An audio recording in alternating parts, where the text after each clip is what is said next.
Welcome, everyone. Can you hear me? I guess you can now.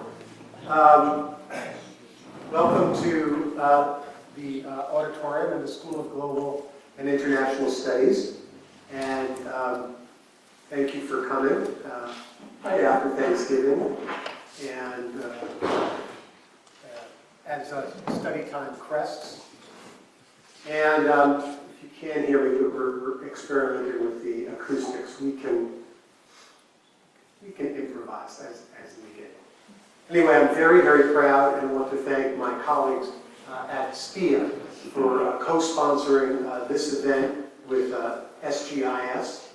And I want to, in particular, thank two colleagues, Jim Hanchett from SGIS and Chuck Carney, and also Hillary Kahn from SGIS for helping us to organize this event. One of the things we like to showcase when we do these kinds of panels. I talk as if we have a long tradition of doing that. This is our first semester in this space and our first year of running these panels. But we want to showcase what we like to call the Indiana way. And the Indiana way is to approach an issue under discussion from different vantage points, from different disciplinary perspectives, from different and diverse political perspectives, and also from different vantage points. And on our panel today, we're very fortunate to have colleagues from SPIA and SGIS who look at this issue from the perspective of scholarship, from the perspective of scholarship that looks down at the impact of climate change and environmental issues on small communities and big cities.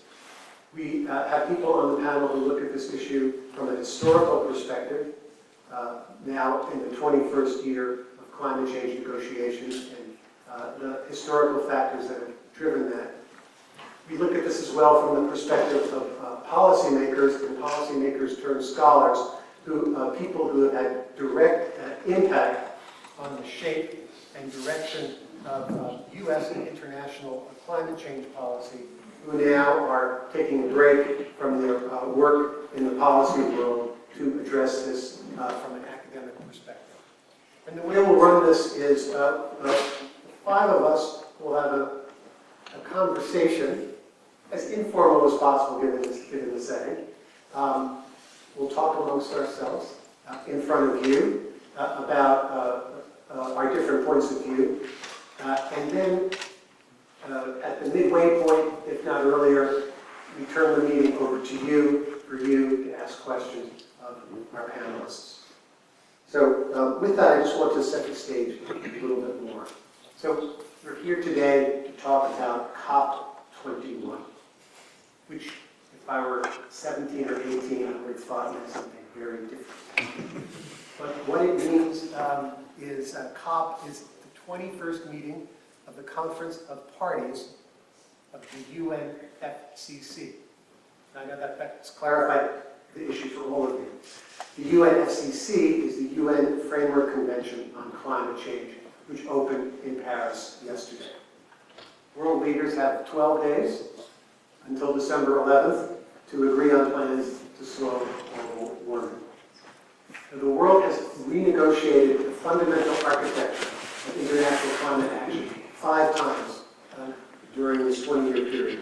First with the original UNFCCC, then in Kyoto, then in Copenhagen, failed environmental meeting of 2009, and now in Paris. This time, however, unlike in Copenhagen, a deal appears likely. 150 world leaders are in attendance. 175 countries have already filed commitments, INDCs. For the uninitiated, those are intended, nationally determined contributions. And to the initiated as well, you may well wonder what that means, and I think we'll get into that in our panel discussion. But these are, in the broadest sense, these are nationally determine independent, and we can debate this, more or less voluntary pledges that each country makes about their future trajectory with respect to greenhouse gas emissions. And these 175 INDCs include pledges by the world's two biggest emitters, number one, China, and number two, the United States. And very significantly, they jointly announced their independently determined goals at a joint news conference in Washington, D.C. Now, whatever comes out of Paris will not be enough to keep warming to 3.6 degrees or 2 degrees Celsius, which is the generally agreed goal of what's necessary to keep things within a desired range. But reaching goals at Paris, and we can talk about what the levels that the Paris pledges are expected to achieve, would set the stage for further reductions. But there are a number of questions, and questions of who will pay for climate change is likely to be very contentious, and we will talk about that. A broader point to make is SGIS is an international affairs school, and even 10 years ago, the idea that climate change would be one of the major subjects of attention in such a school would be unusual, and even more so in government. Climate has traditionally been seen as a boutique item in foreign policy, but it is now very much moved to the mainstream of foreign policy, and there are a number of reasons for that, and I hope we get a chance to talk about why. But how many of you happened to hear our visiting Secretary of State speak 6 weeks ago across the way at the auditorium? Is that all? How many? That's not bad. Well, Secretary Kerry said that climate change was one of his administration's major priorities and one of 4 or 5 examples of the world, his phrase, getting its act together despite the bad news we see every day. And I wanted to just quote from Secretary Kerry's speech. Now, a second critical area where the world is coming together is actually closely related to the first, and that is the challenge of the global environment, specifically climate change. I'm quoting. And here, believe me, I have heard the deniers and the naysayers for years. We all have. For a long time, we've been listening to their wild theories and their lame excuses. Well, we're not scientists, so how can we have an opinion about climate change? I've heard that, even from sitting United States senators. Well, here you are learning and practicing critical thinking in a university. Are you telling me that the fact that you're not a scientist means you can't say that the Earth spins and that clean air is better than dirty air? You don't have to be a meteorologist to know that 14 of the 15 warmest years ever recorded have taken place in this century, which is only 15 years old. Questioning the science is an excuse, and there's no time left for excuses. And one other, he went on for a while on this tangent, but he had one other thing to say about if you're 29 years old today. And I think, coming from Secretary Kerry, he meant that to be addressed to students, young people. So 29 as a sign of being young. If you're 29 years old today, facts are pretty undeniable. Because if you're 29, you've never lived with a month, not 1 month, that was cooler than the average of any month in the last century. Every year announced it's the hottest year. We keep beating the hottest year, and this July was the hottest month in recorded history. And interestingly, the impacts of climate change are being talked about in a variety of unexpected ways. A Yale University historian, who was somewhat controversial, but quite interesting nonetheless. His name is Timothy Snyder. He's recently published a book called Black Earth, which is meant to be about the causes of of the Nazi Holocaust, which he attributes to issues related to climate change. And the subtitle of the book talks about this as a warning for the future. I want to make one other point for the local audience. Let me ask a question, and if I can, I'll restrict it to those who are 29 years old or younger. Who was, under which presidential administration was the Environmental Protection Agency established? Yes? Nixon. Correct, Richard Nixon. We now live in an environment, if I can use that term, in which climate politics is highly polarized in the United States, at least as political parties go. But it wasn't always thus. Now, does anybody know who the first administrator of the Environmental Protection Agency was and where he was born? Ruckelshaus. Who said that? Bill Ruckels. William Ruckelshaus, yes. The first administrator of the Environmental Protection Agency, born in Indiana, in Indianapolis. And President Obama, in fact, just gave him a Presidential Medal of Freedom earlier this week, together with Lee Hamilton, another proud Indiana leader of foreign policy. So we live in an environment where these issues are highly politicized, but even the very founding of SPIA as a school of public and environmental affairs is testimony and living historical proof of the fact that for a long time these issues did not follow party lines, and in fact to a certain extent they might have even been inverted in party in the United States. So with that, I'd like to get to our panelists, the experts here. And I'll do it with, starting in alphabetical order, with my colleague, Stephanie Kane.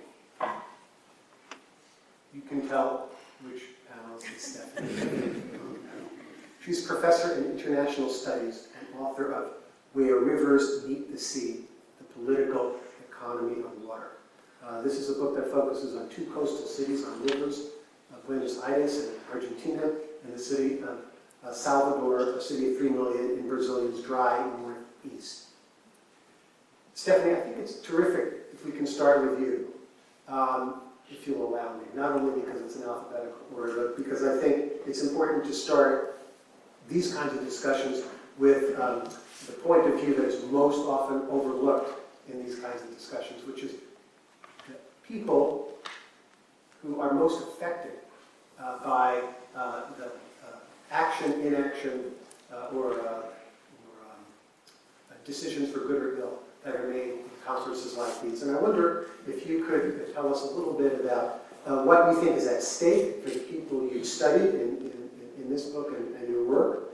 And what are the perspectives in your analysis that you picked up in your analysis that you believe are potentially overlooked in the Paris talks, or maybe unexpectedly addressed, but in any case ought to shape and inform the discussions?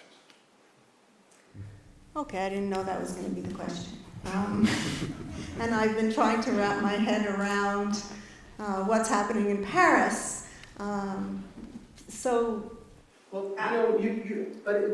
any perspective you can give us about the real world impact on people who are suffering as a consequence of the uses or misuses or benefiting from good government and other decisions around water and the environment. That would be very helpful to us. I'm not going to tell you stories of people. Because we're all going to be affected. And some of us are more vulnerable than others, and that's what makes the politics so fraught. Let me just kind of create the scenario I've been thinking about. Why is this important? It's really an important moment. Obviously, the world's attention is turned towards Paris and this fight to deal with climate change. And I want to put it in geological perspective because in my work I deal with water and rocks and cities and how cities get built in these natural spaces and transform them into something human, and often polluting them in the process, the air and the water. And so how do we change our species being on the planet? How do we change the way we have inhabited the crust of this earth? In geological time, we're just a bleep, right? We've lived here for 11,000 years, and we've lived here in the Holocene, and it's been cozy. We've been in this nice temperature range with plenty of water in most places. We've evolved as a species. We have these complicated civilizations, and now we're in Paris. And it's really important, this event in Paris. Why is it important? It's important only in the notion that we as human beings can come together and allow this planet to not self-destruct, to not be the agents that will destroy the stability that the Holocene brought us, that we evolved within. So, in this geological time that is also a moment in the media, what does this meeting mean? Well, for me, thinking about it and not being a government person, and not being a policy person, being an anthropologist and thinking about meaning, it's about these nation states that get together and have these international meetings trying to do something so important, like turn the tide of climate change around.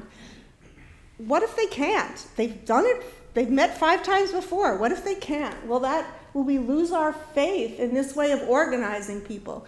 Those government representatives in those halls, they're there because of the activists outside, not because of any serious commitment on the part of governments. The government people are there because they've been pushed.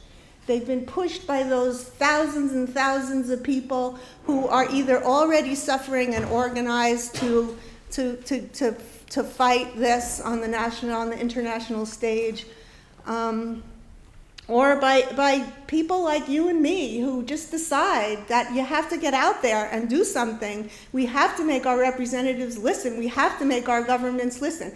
So what's at stake for us? In part, it's like, how do we do climate change? How do we deal with this? But it's also, can the nation-state system be the basis for an international government? I'm not sure that that's the case. I'm not sure that we don't need to create a whole new way of being in this world, of governing the planet, because the way that we have been governing doesn't work, is not taking us in the right direction. But, of course, that's too radical. So I have to say that we have to do it somewhere between, right? We have to work with what we have. We have to work through the nation states. We have to pressure our governments. Okay, so that's one thing I wanted to say. The other thing is that we're focusing on this thing called carbon. It's like an icon that we can say, okay, here it is, or the red line, or these unifying images that come out of science that are scientifically valid, but are obvious simplifications. We need these simplifications in order to negotiate, in order to come together around certain particular issues. But the issues of climate change are happening all over in different ways. And this is where it comes closer to my work, in the sense that if you take cities as a scale rather than the planet as a whole, and take every city has to deal with its own particular configuration. I'm a New Yorker. My father lives in New York. He lives in a big tower across the street from the East River. And when Hurricane Sandy happened, he's 94 years old. He's up there in this tower, right? And he can't come down. There's no lights because the Con Edison plant that was across the street, they just decided to demolish that. And of course, all the electric lines and the transit, everything got ruined because in New York, they put the electric lines down in the subway, right? So New York has to figure out, maybe following the model of Singapore, which is very smart, not to put the electric lines down in the subways. or to figure out how to put entrances in front of the subways that will stop the water from flowing in. All these like really nuts and bolts kinds of things that are very particular to the built environment and to the natural environment in which they are located. So how do you do that? Well, in part, I think my other panelists will speak to the top-down approaches that are going to be negotiated at the COP21. But you also have to think of bottom-up solutions, solutions that are embedded in the communities and the places, the place-based solutions. So everyone's got to deal with water, right, and storms, but everybody's topography is different. Some are mountainous, some are flat, some are coastal, some are riverine. Each one of these kinds of regions needs different kinds of solutions. They all speak different languages. They take place through different cultures of governance and of everyday life. It all has to be worked through really fine-grained dynamic systems that are dynamic culturally and dynamic infrastructurally and dynamic in terms of geology. So I was talking to my friend, Kimberly Rogers, about this. She's a hydrogeologist. I said, what am I going to say? She said, tell them that these systems are all dynamic. And we need to have solutions that are flexible and across scale and work from the bottom up. So tell Bill Gates that, yes, give money to these big infrastructures, but also give money to develop technological solutions that grow from the bottom up, that grow from specific places and the variations and the flexibilities that they need, because we need different kinds of technologies and governance regimes. And I think I'll stop there. Well, that's terrific. And Professor Kane is always very modest about what she knows. So as you can see, there's no reason for that modesty. And there's nothing, well, I don't know whether it's radical or not, but I think it's inarguable that the interest in climate change and the environment more broadly would not be but for people insisting that their governments do something. And two, I think the legitimacy question that you raised is also inarguable, which is that the international system, such as it is, has failed to adequately address this issue. And if Paris fails, it will be a further erosion of the legitimacy of the system that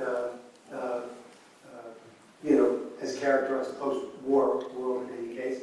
And the third point is, you pointed to a solution which I think is especially important in the environment, but really across the board, which is what does global governance look like now? And can we really afford to have a slow,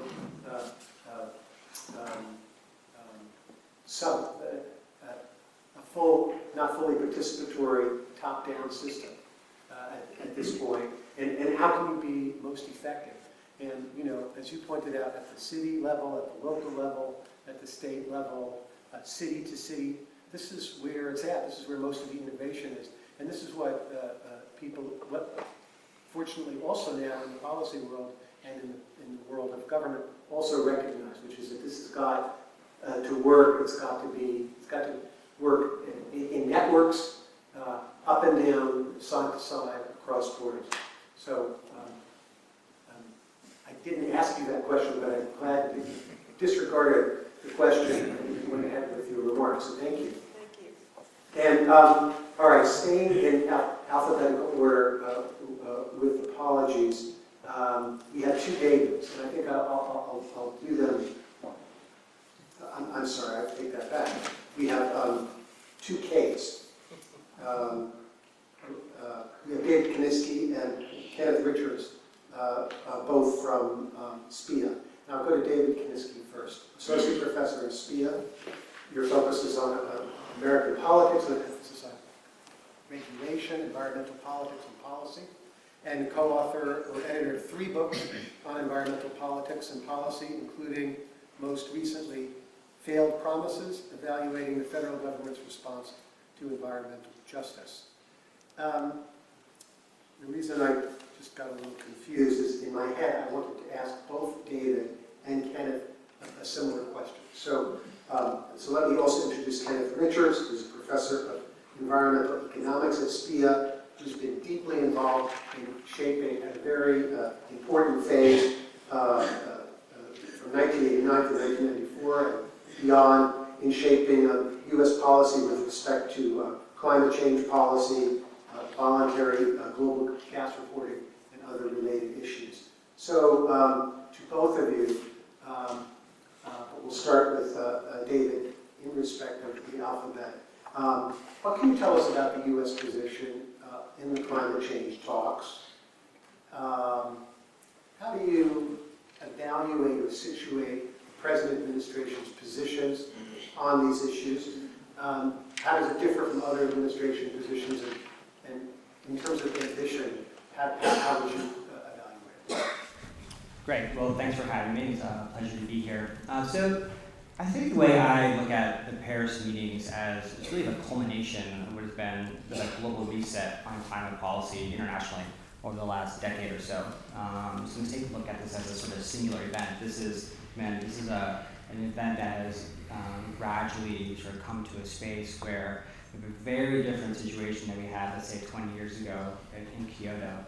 And this sort of relates to how the U.S. has positioned itself and really positioned the entirety of the talks. I think it's fair to say that the nature of the talks are as they are because of the U.S. Senate and the complete inability for anything to go through that'll be binding in the form of a treaty.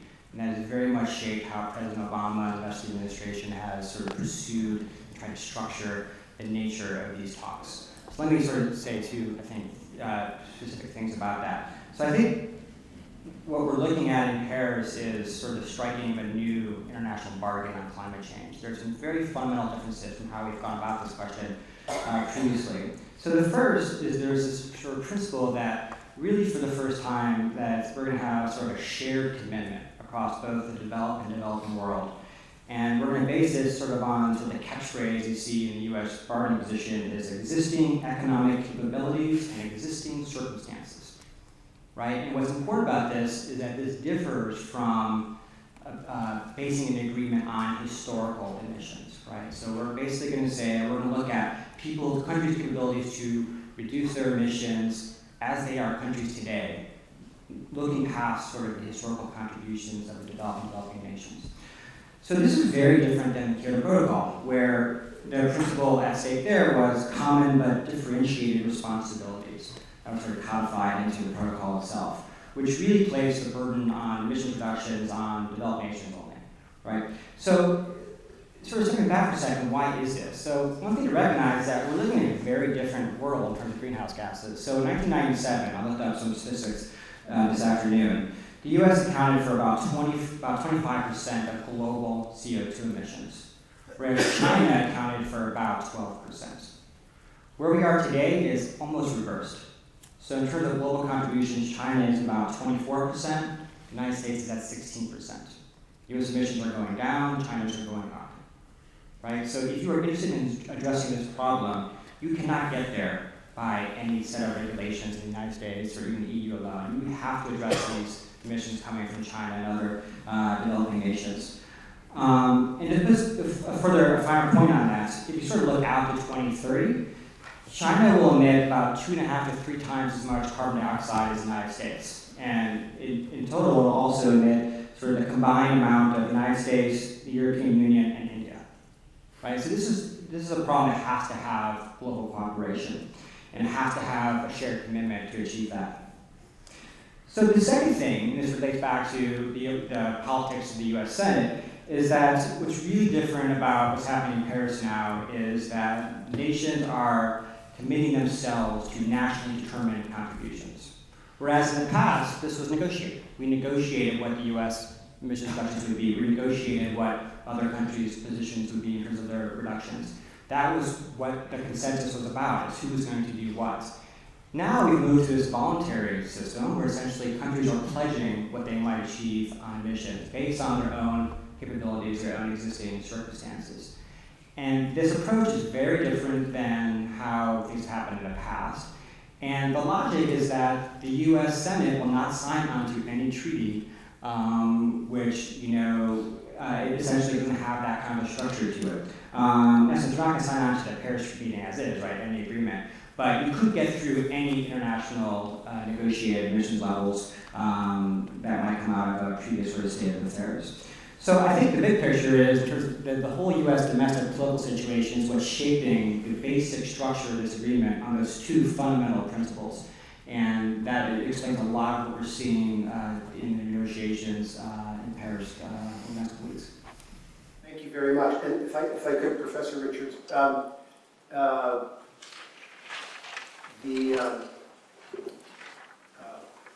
toxic political climate in Washington aside, please feel free to add anything you want, but if you could as well perhaps address just on the merits in terms of the substance of the voluntary or by executive order steps the administration is taking, how do they fit and compare to what's been proposed or done before?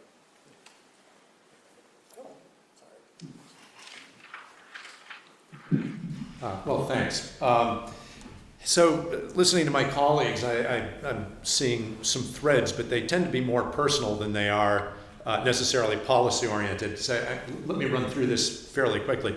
Several years back, I had a friend, a visiting scholar from Oxford, came over, and we engaged in a Oxford-style debate, so he had an immediate advantage being from Oxford, about how should we approach this international agreement. Being an economist, I wanted markets and I wanted marketable allowances. He took a far less formal approach, lots of bilateral, small multilateral agreements, and a very gradual build-up where, in my mind, it was a large top-down structure from the beginning with major commitments. And I should say he was an anthropologist. And he won the debate. I lost. He made far better points. It was his accent, right? And I actually, that was going to be my point. He won because he had a British accent. But the fact of the matter is he brought up several very good points that were reflected in your comments. And I think we're seeing them play out now. And so I want to take I want to shift from that for the moment. I'll come back to it. But I want to draw a parallel between what's gone on in the U.S. and what is happening on the international front. So here in the U.S., we had 3 bills introduced into Congress in the 110th Congress. Each one, in my assessment, was better than the previous one. President Obama was elected in 2008, assumed office in 2009, and almost immediately went to Congress and said, I want a climate change marketable allowance program to reduce greenhouse gas emissions. And the interesting thing is that it's one thing to go to Congress and demand something, it's another thing to have some backing. And what he had was a recent Supreme Court decision that said EPA had to, via the Clean Air Act, address CO2 emissions. Now, the Clean Air Act was not designed to address CO2 emissions. It was designed for local, at most regional pollutants. It is not a good vehicle for addressing climate change. That said, the Supreme Court said EPA had to do this. So President Obama was essentially going to Congress and saying, I want you to do something very smart. I want you to put together a marketable allowance program to reduce emissions. Implicitly, he was saying, I want you to do something smart, and if you don't, EPA will do something really stupid, which is we will try to address it through the Clean Air Act. And all of us observing this at the time thought, that's a credible threat. He's going to do something stupid, and he has to do it because the Supreme Court required it. What we didn't count on was how toxic the relations would become. And that Congress would say, basically, go ahead and do something stupid. And then act surprised when that's exactly what the administration did. And so the recent developments we have, I would contend, are not only second best, they are a distant third to what we could have. They're klutzy, they're inefficient, and so on. And those of us who idealize the marketable allowance program, that is, we had in mind what it could be, we ignored the politics, and we said, this is what we could have. We're still mourning that loss. Meanwhile, the administration is marching forward and doing something. It has done this through CAFE standards, it's done it through a number of appliance and other efficiency standards, and now it's done it through most recently through the Clean Power Program. And they're saying, we're not going to let the perfect get in the way of the good. And so they're making these steps. Now let's switch back to the international front and see the parallel. Same thing since I would say 1995, maybe actually before that, 93, we've been advocating for a global marketable allowance program. And it is a truly elegant solution. But what we haven't accounted for was just how difficult the politics would be. And so now we have this same process working out where we can't have the elegant top-down solution.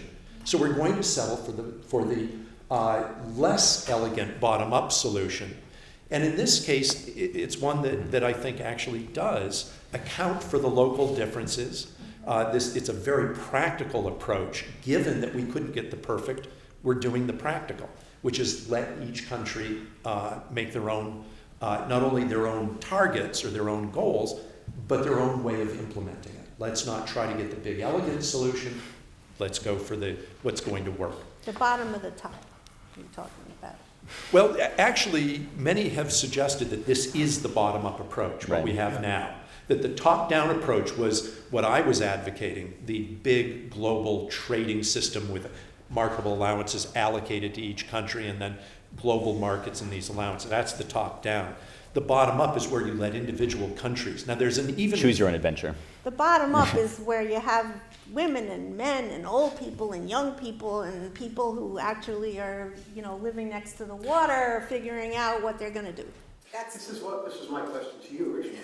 But if I may, it's a perfect segue to Stephen Masakura, if I may, because this flexible approach, which I think is intended to speak to the kinds of concerns that Stephanie has talked about, which is to have a flexible, nationally determined set of criteria, is exactly the thread that runs through Stephen Masakura's book. Stephen is an assistant professor in international studies at SGIS and the author of Limits and Growth, which was published by Cambridge earlier this year. And Stephen, your book looks at the history of these negotiations and the north-south divide that is a thread throughout them. So I'll leave it to you to pick up the thread where you want, but perhaps, maybe a little bit of the historical background of what this north-south divide is and how that's driven us to this place where we are now, this unique approach to the talks. Sure, thank you, Lee. Just to put a finer point on what we're talking about here, from the historical perspective, we can look at these negotiations as they're taking place right now as representing one big change and one major continuity in the past with regard to climate negotiations. The change that David and Ken both hit on is that we've moved from this sort of one-size-fits-all grand binding treaty model to the choose-your-own-adventure, where countries sort of get to decide what they're going to do, how they're going to pursue their strategies, and so forth and so on. In part, that's because we've learned to live with diminished expectations and learned to work around the difficulties of navigating the nation-state system and the difficult sort of nettlesome politics that come with that. The one big continuity that we haven't really talked about is the question of who's going to pay for climate change and who's going to pay for any kind of agreement that gets all countries on board. One of the big fault lines, in fact, I would argue the biggest fault line that is run through climate negotiations is the question that David pointed out is many are trying to sort of push off the table now, which is the question of historical responsibility. Because yes, now countries like China and India are the main emitters of carbon emissions, but that's historically not true. And the major reason why we have the problems we do now with climate change is because the wealthy countries of Europe, the United States, and Japan put a lot of carbon in the atmosphere over the past 150 years. And ever since we started negotiating these treaties in 1992, the countries of the global south, the developing countries, have said, look, wealthy countries, you have created this problem. We are most vulnerable to the effects of this problem in many ways, and we are least capable of dealing with it because we can't afford all the expensive adaptation necessary to address it. And so if we're going to get on board with any treaty to mitigate emissions in the future, which they read as curtailing their development as they see fit, and curtailing the kind of development that the wealthy use to get rich, if we're going to do anything like that, you need to help us pay for it. And in general, they've talked about additionality and compensation. Additionality means additional aid on top of the foreign aid that already flows from north to south. And compensation means a lot of different things, but basically, if you think about all the money we could be making from polluting cheaply and developing in a dirty way fashion, if we're going to move to an environmentally friendly way, that's going to be really expensive for us. And we want some compensation for the loss and damage that results from our ability to grow as we see fit.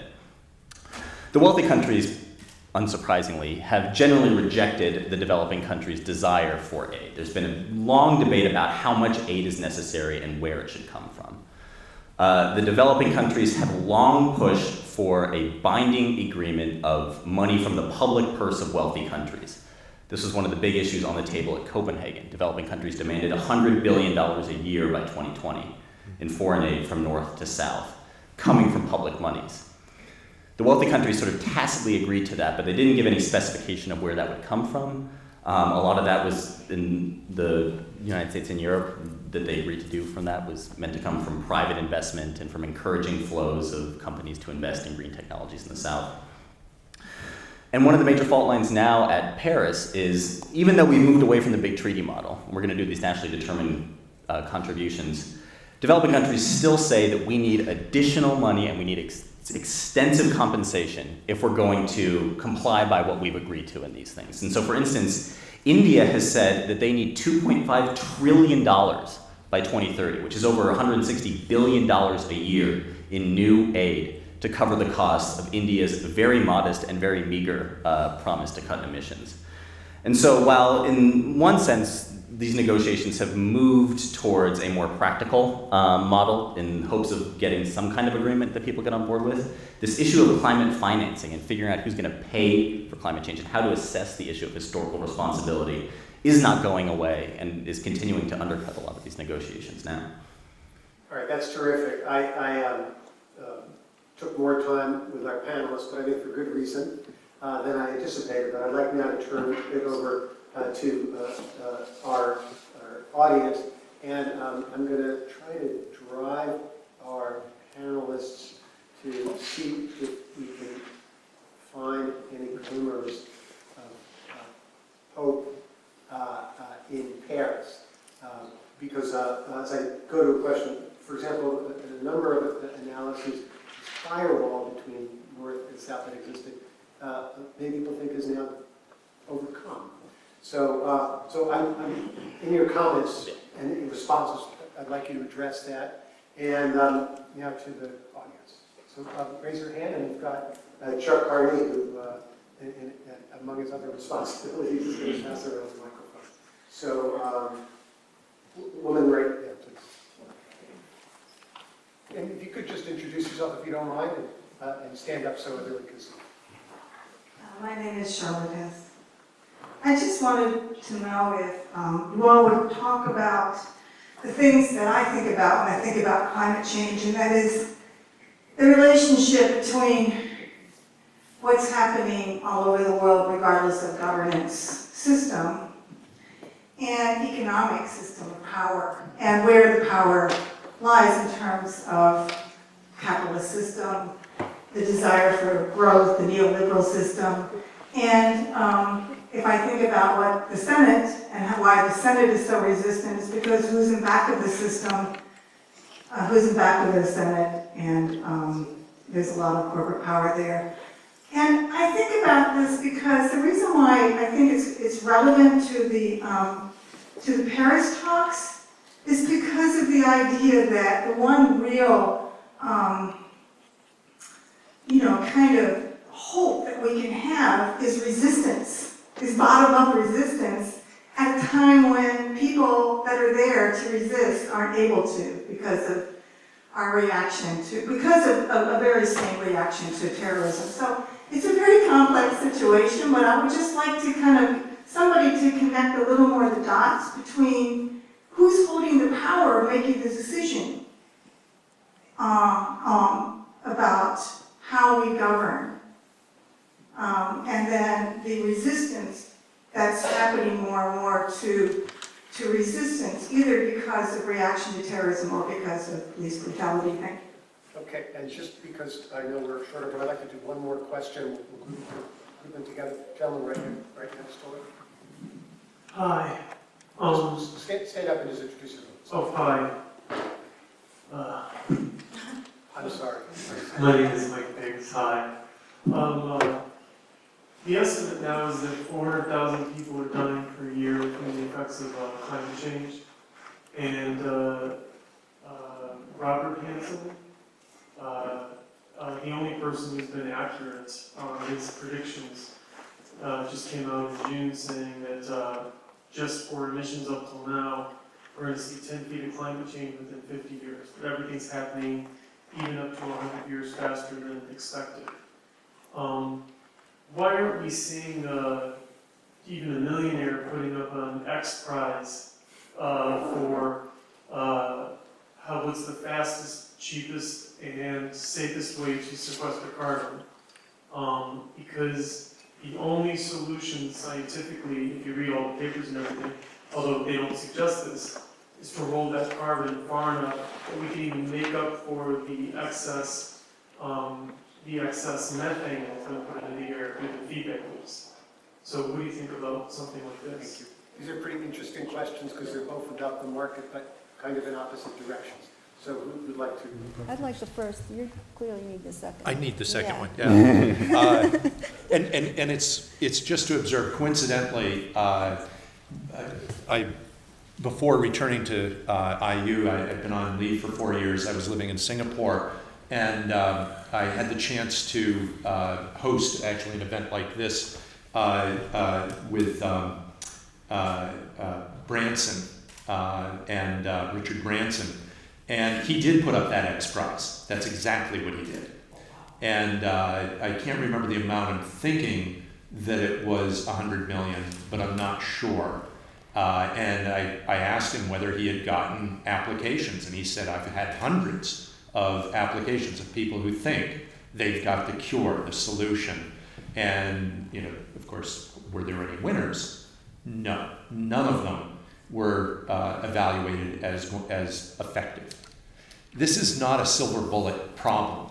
This is a problem that is going to have to be solved on so many different levels that you're not going, the closest I think you alluded to it when you commented on sequestration, that if there's one practice, one technology or change that we make, it would be the way we think about the world's forests. That comes the closest, but even that is so multifaceted, it's not going to be, okay, we found the cure, because it's so political and so complex. Yes. And I'm going to ask panelists to be brief in their responses, just so we can get to more questions. Just a very brief addendum to that. I think one of the steps, as sort of Ken was alluding to in sort of figuring out ways to deal with this, is to move away from the rhetoric of problem and solution. Because I don't think this is a problem that has a discrete solution. And I think that leads us to silver bullet thinking in a way that's not really healthy. I think it's more useful to think of this as a dilemma that's going to be managed. And it's going to be managed in a multifarious way over a long period of time with a lot of people. There's no way to stop this from happening, and to take all the carbon out of the atmosphere or anything like that. There are ways to mitigate the worst effects of this and adapt to the many ways, and this is going to manifest itself.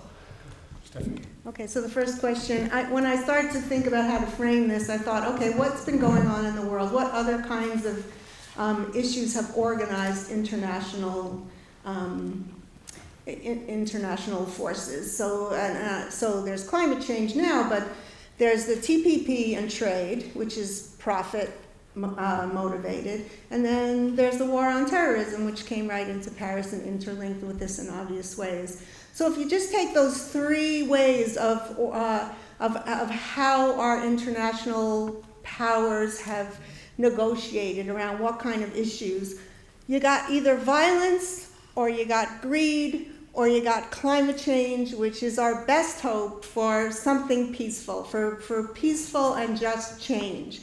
Climate change is the best way to think about how to move forward in a positive and optimistic way. And that's Naomi Klein, it's not mine, but yeah. Terrific. Okay. Looking for students. Towards the back. We've got three in a row. I wonder if we couldn't group them. Yeah? In the back, yeah. Yes, terrific. Brett Wiley, be a grad student. So two concerns that I have about the global talks. One, if you go to Climate Interactive, they've done a really great job in the hard work of compiling all the voluntary agreements to see what they actually amount to compared to what the science says. And the science says, you know, we have a carbon budget of 2 degrees Celsius above current temperatures. And the Climate Interactive's analysis is that we're actually at around 6 degrees Celsius with the voluntary agreements. So to me, it's very alarming. 2 degrees is best case scenario, but it's still very bad. And 6 degrees is uninhabitable. We won't be living here probably by 2100. So the two questions are, one, what's the potential for actually getting us from 6 degrees to 2 degrees Celsius in your points of view in the global agreements? It's taken us 6 years to even go from a failure in Copenhagen to get something that's just voluntary at a very bad scenario. So that's the first question. The second one, since these are voluntary agreements, many of these are potentially legacy projects of administrations, executive administrations that want to make their mark on history, say that they did something which is very important and they're probably doing it for more than just legacy, but they're voluntary. And for example, if President Obama doesn't have someone succeeding him who agrees with this, which is everyone in the Republican Party on the stage right now, that voluntary agreement is worth nothing. So if you could speak to those two questions. Yeah, you not reference to this stage, I don't know. Others in the row who had, There's a couple more. I wonder if we could just group those two folks. Linus Blanzer, also SPIA grad student. If I could ask you, for the sake of getting questions in, just to be brief. Okay, so I had a kind of similar question, but I'll go to my second question, which is, if Paris talks fail in the majority perception, is there, and given the high carbon footprint per person that we have in the Western, in the global North especially, might there be a need to think about strategies like sacrifice or reduction more? Also, I know it's very unsexy from a political and economics perspective, but also in terms of giving up household budgets in order to deal with that from a more localist or nationalist perspective. This is a Jimmy Carter and the Cardigan question. And one more. This is Calvin Yan, also a SPA grad student. I guess recently the Pope did make statements regarding Paris. And given that a lot of the agreements are voluntary, do you think as Pope he might have, although obviously he wouldn't have middle-like powers of the papacy from the Middle Ages, do you think he might have at least some more capacity to get more top-down approaches to solving some climate change? All right, so these are great questions. One is, how do we get to 2 degrees, given the voluntary nature of what we're looking at in Paris? The second was the R for reduce. What is it? Reduce, reuse, recycle. Reduce is just use less. That's the best and most effective way. So what about that approach? And the third is an injection of the spiritual in our discussion, but also the political and the influence of the Pope and his remarkable statements about climate. So I think I'll start with the first question. So there's quite a bit of disagreement as to what the pledges will amount to in terms of the translation to degrees of warming, right? I think the UN officially says that they would be about 2.7 degrees, right? We still fall short of the 2 degrees Celsius goal, but others are more pessimistic, right? So I think there's some difference of opinion. I think that this is probably the last international meeting where we're going to be focused on a 2 degrees Celsius target, right? I think people are realizing that that is a no longer achievable thing, and I think we're going to see more focus on adaptation, building climate resilience as a result of this. But I don't think that means that Paris, let's assume we get an agreement there, that it will be a failure, right? I think what we're looking at is the beginning rather than the end of the process. Yeah. And it's really critical to get a basic policy infrastructure architecture together. And I think one of the real interesting things to look at over the next couple of weeks is what is agreed to about ratcheting up these pledges in future years. And no one agrees that what's been pledged so far is sufficient. The question is, can you build into the framework some protocol, some requirement that countries come back to the table in, let's say, 5 years to do more?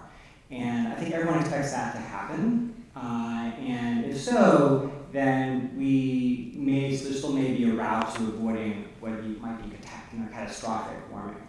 But it's going to be hard, and scientists are telling us that a lot of work needs to be done, more so than countries are pledging. But I don't think it's hopeless in the sense that you couldn't get to a place where we could avoid the worst potential outcome.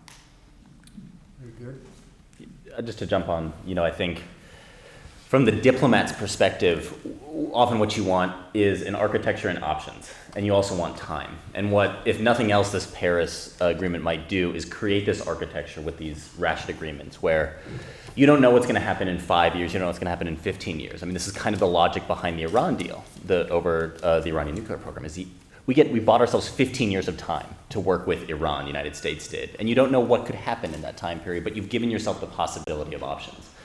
And, by all accounts, climate change is going to get, the effects of it are going to be getting worse and worse and worse. And so it's very possible that 5 or 10 years from now, countries may make more aggressive pledges. One of the big changes, too, that I think we've been beating around the bush about is that in 1992, when these negotiations started, climate change was talked about in the future tense, something that was going to happen to us down the road. And so we were figuring out a way to deal with the future effects. And one of the big reasons why people take it so seriously now is that they realize this is not a future thing. There's a growing realization that it's happening now. And I think as more and more people, more and more leaders, more and more countries sort of come to terms with that, there's a possibility for making some architecture more meaningful over time. And if we could get to the sort of the sacrifice point, maybe you were addressing that, and also the hopes impact.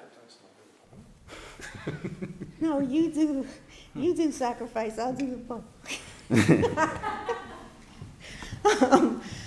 The Pope, I think he has a lot of moral force because of the other things he's been doing since he's become Pope, fighting for people in poverty in particular. But I think we need to sort of move out from there, like the 2 Filipino men, Yeb Sanyo and his brother A.G., an artist. Yeb Sanyo was one of they're from the Philippines, and he was inside as one of the negotiators, then got kicked out by the Philippine government and is now an activist. They saw the Pope and are walking, they're doing the people's pilgrimage of climate change, walking from their meeting of the Pope to Paris. And I think we all need to be the Pope. We all need to take this moral force, and be the center of this energy that works outward. It has to come from all of us in the things that we do in our households, in the kind of talks that we have with each other, and in the way that we demand new infrastructure. Okay, sacrifice. Actually, it occurred to me my comment is likely to be the same whether I'm talking about the Pope or households, and that is that I'm a bit pessimistic. And so while I agree with your sentiment, I'm a bit concerned about the practicality, and very briefly, we have not had much luck asking people to make sacrifices. It's just not in our nature to make individual sacrifices at a large scale. There are people who will do it, but as a society, it's just not something we're very good at. And I think if that's our plan B, we need to still keep working on plan A. And as for the Pope, I was so encouraged by what he had to say, so impressed with both his courage and his eloquence. The papal encyclical was just a beautiful thing to read. And so it was quite interesting to see how quickly it was dismissed by a number of Roman Catholic conservative politicians who said, well, he's not a scientist, he should stick to the church, or I don't turn to the Pope for economic advice. And both missing the point that the Pope had said this is a moral issue. Right. My point is that people will find a way to hear the message they want to hear. And so while I hope the Pope will keep doing what he's doing and have more success than he had in the US in changing minds, I'm not very optimistic about that. And if I could just weigh in on the voluntary nature of the declarations and pledges. I'm not sure if these were binding that they would have any more force. And I think it's important to just think about how international law works. If a country violates even the material terms of an international agreement, nobody puts its leader in jail. So there's no real credible enforcement mechanism that exists. There's naming and shaming. There are ways to refer issues to the United Nations, and the Security Council can choose to take action, but the Security Council, as it presently is constructed, is unlikely to do so, particularly in a circumstance like this. So I think it may actually be that these pledges are no less enforceable than if they were quote-unquote legally binding, which is to say that even legally binding things aren't all that enforceable, and that the only way countries are driven to honor their international commitments is through bottom-up pressure or other kinds of pressure and encouragement, or most often through an assessment of their national interests. And I think that the kind of the cleverness of this approach is to recognize that we might want to go for the gold, if the gold standard is an international agreement, and get it. But one is probably non-negotiable, and two, even if it were, how much better would it really be? And three, this honors and respects sovereignist concerns that nations big and small have, which is at the heart of what the UN is about. Sometimes for better and sometimes not, but it's just the way it is. So I think that there's something to be said for the intelligence behind this approach, and then it's just going to be up to this process, but you know, the broader political context, geopolitical context, whether it's the Pope or these long-distance walkers from the Philippines, to make sure not only that these pledges are honored, but also that the commitments get deepened. We have a little bit more time, I think, for questions, and there have been some extremely patient people, particularly in the fourth row. And then there's a student chuck as well behind that row behind, so we could group those two together. My name is Christina Glazer. Just like Ken Richard, I've been hanging on to the dream for a long time that we could have like a top-down cap and trade and things like that. But I just recently switched sides, and I realized that there's so much going on a non-national level, including cities and not just the mega cities. There's a whole group of, I don't know, 40 or something mega cities that have taken amazing action, have realized that most of the things that cause CO2 emissions happen in our daily lives in buildings and from traffic, and cities have a way to influence them through city planning and through building codes and things like that. And so there are several cities here in the United States, like Boulder, Berkeley, Portland, Little Oberlin in Ohio, Fort Collins and others that have climate action plans that go to 2050, and some of them are going for zero emissions by 2050, some others 80% down. We have California that has just done amazing things. California is basically a country in size of population and economic power and so on. And I'd just like to know if you could comment on maybe the potential for not having to give up all hope if Paris doesn't really bring us down to 2 degrees. Well, thank you. We have time for one more question, so we'll group it together, and then we'll go to our panelists who can answer it as well, get any closing remarks they might have. Please. Hi, my name is Ryan Van Slyke. I'm a student in SGIS in the Jacobs School. So a quick question for you guys. Thank you so much for your time, first of all. But second, many governments are not unified in terms of having a unified voice. So especially, which you guys all know, which especially in the United States, you have a Democratic administration and Republican legislature, publicly elected, that basically don't agree on this. So how, and this is true in other national governments as well. So my question is, how can the Paris Conference aspire to have these nationally binding agreements when the internal politics of each nation isn't even unified in terms of what its goals are? Thanks. So it's the question of I don't want to say dysfunctional government, but divided government is the way that Ryan is putting that question. And then I guess it was Stephen who used the word additionality, and I guess the first question maybe is beyond Paris, what can we do, whatever the outcome, to get to 2 degrees or to the desired outcome. Now, if I can have it in a mash of the order before, I'm going to try to fix that. I'm going to go in reverse order to either answer the question or closing remarks. And begin with Stephen.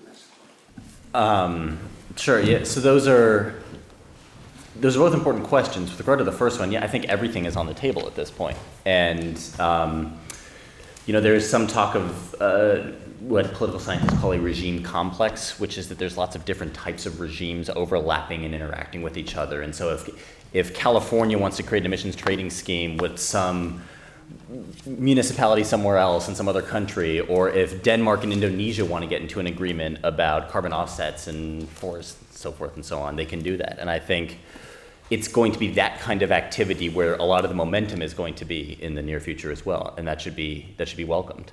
And with regard to the political divisions, I think, if anything, and this is trying to find a bright spot in an otherwise gloomy picture, but what these political divisions remind us, and a lot of what we've been talking about here, is that climate change is at root a political issue, and it's an issue that needs to be redressed through politics. And the more that this process can remind us of the need to have sustained political engagement about the realization we're not going to easily invent our way out of this, the better. And perhaps it will create, in the long run, more creative ways of crafting an agreement or getting different countries on board. As David pointed out, I mean, the nature of how treaties function in this country, that you need 2/3 of approval from the Senate, means that we cannot have a treaty because the Senate will not approve it. We are not using the treaty, period. And so that is going to prompt, for lack of a better word, innovation in a policy level and make people sort of rethink a lot of assumptions that we have about global governance and what will work. So I'll Very good. pass on to Ken. Is next. So I do. So let me go to the question of municipalities and so on. You couched your question in terms of what happens if Paris fails. I'm not sure what that means, because in some sense, because of what we just heard, it can't fail, because there's not going to be a treaty that really means very much coming out of it. In other words, the commitments that are necessary have already been made. So now we're just talking about, well, so let's negotiate around the edges. Is there going to be transparency? Are we going to monitor each other? Are we going to meet every 5 years and discuss it again? And maybe have a continuing reduction, each one of us commit to a bit more every 5 years, and so on. But the commitments have largely been made, and now it's just going to be a long process of seeing how those move down. Now, the beauty of that is then the action is occurring at the level you're observing, which is it's about all of these individual entities taking action. And you know, in the same way that economists were puzzled about why we couldn't have a global climate change marketable allowance or carbon marketable allowance system, we were puzzled by why is all the action occurring at the local level when this is a global problem?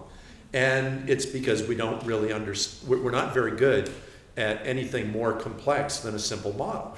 And there are lots of political reasons these are happening at the local level, and a lot of it is this attitude that you were hoping to encourage, which is, let's go and do it. Let's not wait for the national leadership to take care of it.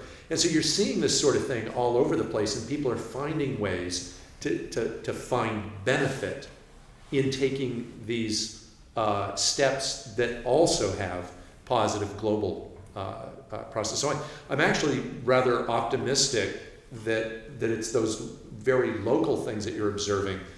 That's kind of plan A at this point.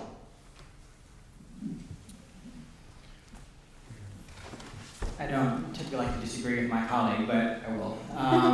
So a little bit, in the sense that there's lots of subnational activity, be it at the city level or at the state or provincial level, and great gains have been made. In fact, a lot of the gains made in the United States are because of state policies regarding renewable energy, and in California's, cap and trade system for CO2, and in the Northeast, similar program. But I think what's really tricky about climate change is the scale we're talking about. We're talking about changing the way the world generates its electricity, the fuels we use to power our cars and trucks.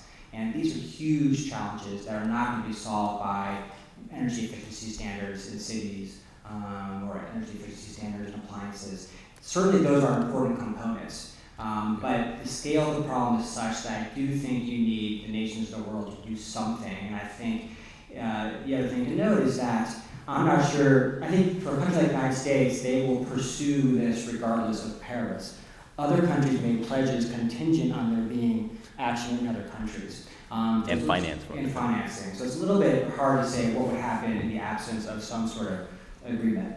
So let me just quickly say something on domestic politics. Because I think domestic politics can be both a push and a pull, right? So in a sense, if you take a country like China, who has really come to the table in a way on climate which they had not previously, and try to understand why that is. So my view is that this is a lot less about climate change. It's a lot more about particulate matter and smog and pollution in cities like Beijing. And they have to find a way to deal with those problems. The co-benefits of utilizing less coal is that you also get the climate change mitigation benefits, right? But there's a domestic push to do something because of the other problems that are caused from burning coal. In the United States, the politics are really hard and pulling in the opposite direction. Just today in the U.S. House, while Obama is coming back from Paris, they are passing resolutions to undo the EPA's Clean Power Plan. They voted two weeks ago in the Senate. Senator Joe Donnelly of Indiana voted in favor of blocking the EPA's Clean Power Plan, right? The politics here are really challenging. And I think the risk for a country like the United States is a sustained commitment is really hard when you have the kind of vision that you were talking about. And in the absence of sustained political engagement, as Stephen mentioned, it makes the politics even trickier. And I guess I'm more pessimistic that we're going to see a large mobilization around this issue. I don't think that is why we're seeing countries come to the table. I don't think we should expect there to be a large political mobilization on this issue. And we're going to have to find other ways to get our political leaders to pay attention. It's not going to be folks marching in the streets. Ho! Perfect segue to Stephanie. I do think it's really important that there's people marching in the streets, and I think cities play a very specific role in this. People are in Paris. They are in a city. Last Sunday, they marched in cities all over the world, somewhere between, what was it? I forget the numbers, but a lot of people all over the world marched, and they marched in cities. Cities are important not only because they bring people together and they're communication hubs and they're financial hubs, but they also have infrastructures. And if people come together in cities to decide that they have to do something about their infrastructure, half of the world lives in cities. We can start from cities and move outward, and social movements can organize through cities and through other entities. I mean, I think social movements have done a lot. Just think about the student divestment campaign that started out. It didn't look like it would do much of anything. That asking universities and other institutions to divest the fossil fuels, things like that. First Nations people stopping mining operations. All these various different kinds of people coming together, actually keeping the fossil fuels in the ground and trying to create infrastructures that won't create smog. I think that's the way to go. In addition to these efforts at the nation-state level and at the international level, it all has to be in the mix. Well, thank you. Let me do a little bit of housekeeping and then a closing comment, and then I want to ask all of you to join me in congratulating and thanking our panel. First, I want to thank SPIA and SGIS. It's a great team, and I'm very glad our two schools cooperate so closely. I also wanted to thank the Center for the Study of Global Change at SGIS for helping us put this together so well, including feeding all of our impoverished graduate students and undergraduates as well. On the substance, just in response to just a couple of things that just came up on China, I think obviously pollution and corruption are the two things that threaten the regime most there. And so that is definitely driving it. So national interests are going to be essential in driving change. Added to that, by the way, is China's concern about its energy dependency. I think it's a misplaced application of that concern to put it on climate change, but it is, I think, a driving factor for them. With respect to cities, just for the record, we're applying for LEED Gold certification for this building. So that's an indication of the fact that cities are acting and universities. And with respect to the partisan divide on this issue, actually the public opinion polling in the United States on this question is that a strong majority of Americans, including a strong majority of Americans who self-identify as Republican, support strong action to deal with climate change. And so the way in which politics is expressed in the Congress and in the political campaigns, I think, is somewhat different from what at least what a lot of the public polling suggests, which is not to say that there aren't differences. And I just want to go back to Secretary Kerry for a last word before we thank our panel. He says, if we agree, he said here, right across the way, if we agree in Paris to consider it the least we must do, instead of the most we can do. In other words, if we treat it like a floor and not a ceiling, then we can continue right on doing more. So with that, I want to thank all of you for being here, asking such good and probing and diverse range of questions. And I'd like you to join me in thanking our panel, which I think